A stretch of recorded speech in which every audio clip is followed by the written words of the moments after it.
Good evening to one and all.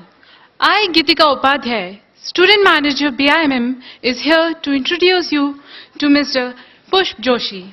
Shri Pushp Kumar Joshi took charge as Director HR effective August 2012. Prior to this, he was holding key portfolios in human resources functions, namely Executive Director HRD and Head HR of Marketing Division. A Bachelor of Law and an alumnus of XLRI Jamshedpur, Shri Pushp Kumar Joshi joined HPCL in 1986. Since then, he has held various key positions in human resources and industrial relations functions in HQO, marketing and refineries divisions of HPCL. As Director HR, Shri Joshi is presently responsible for overseeing the design and deployment of key human resource policies and strategies while leading human resources practices that are employee-oriented and aim at building high-performance culture. He is also responsible for providing key outlook to the management on strategic HR plans, employee development, labor relations apart from others. Spearheading HR practices with strong business focus and contemporary approaches, few hallmarks of his innovation and leadership have been Project Akshay, the Leadership Development Program, Productivity Improvement Initiative, Business Process Reengineering Exercise, implementation of JDE HR, introduction of Health Management System, HR Green Credit, and pioneering and driving numerous other HR initiatives. So, it's an honor to have you here with us. Thank you.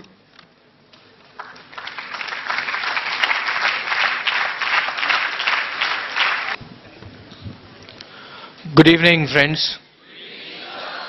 Dignitaries on the dais, off the dais, and my dear friends. In fact, when I just walked in, there was an excellent speech going on. And in fact, I must thank you, madam, because I felt slightly envious of you people, because this was such an inspiring speech. And I thought that I should be sitting in your place, because there's so much to do, so much can be done, and such an excellent opportunity.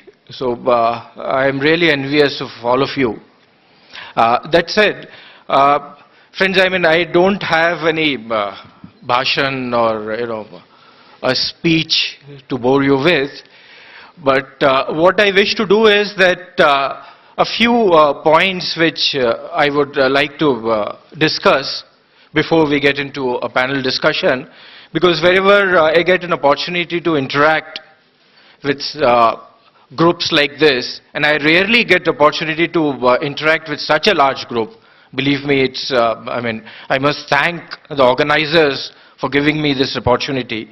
What I want to share with you, friends, is that while we look at our courses, we have this so-called industry, academic interfaces, we have these seminars. But our approach has been that we have been normally thinking only about placement. So my request to all of you is that think beyond placement. Although placement is important, but your relationship, your careers are going to be much, much beyond placements. And sadly, the three key players, one is the industry, which I am part of it. Second is our education institutes. And third is your group, a body of students. None of us are actually prepared or devote that much time to your long-term careers. Your careers in the organization on a long-term basis. What is of great concern right now is the placement, how many companies will come, what kind of placements we'll get, if the interface is there. Even industries, we look at from the perspective that, from where we will get students, how many students will come, how we will be able to retain them, and things like that. But on a long-term basis, even after you get placements, how are you going to grow up in your career? How are you going to go far? Because in the organizations, as you know, it was referred to earlier also, that there will be layers. After you get into organization, you will, I mean, not all of you will become CEOs or all of you will become heads of whatever the function you are. So what would be the differentiating factor? The differentiating factor is not going to be a degree. It's not going to be your professional qualification which you have acquired. That will hold good for getting an entry. But after some time, it has expiry date. So companies like us, how do we distinguish between professionals? Because entry level, we take engineers, we take MBAs, we take chartered accountants. Now, who will go beyond? Who will go further? The people who have got certain behavioral competencies. And none of our institutes devote that much time. I mean, your institute is an exception to a certain extent that there is an attempt to devote some time or to inculcate those kind of competencies, but not to the extent which would be required. So it is incumbent on you now that you have to enhance your behavioral competencies, competencies of emotional intelligence, competencies of working in groups, working in teams, conflict management, because these are the things which would be required much more than whatever you have learned in the classrooms, because that would be a hygiene factor. And there, none of us are prepared. Because if we see that the people who grow up, who go up the ladder, have got these competencies. But these competencies are not being taught to you as a part of your curriculum.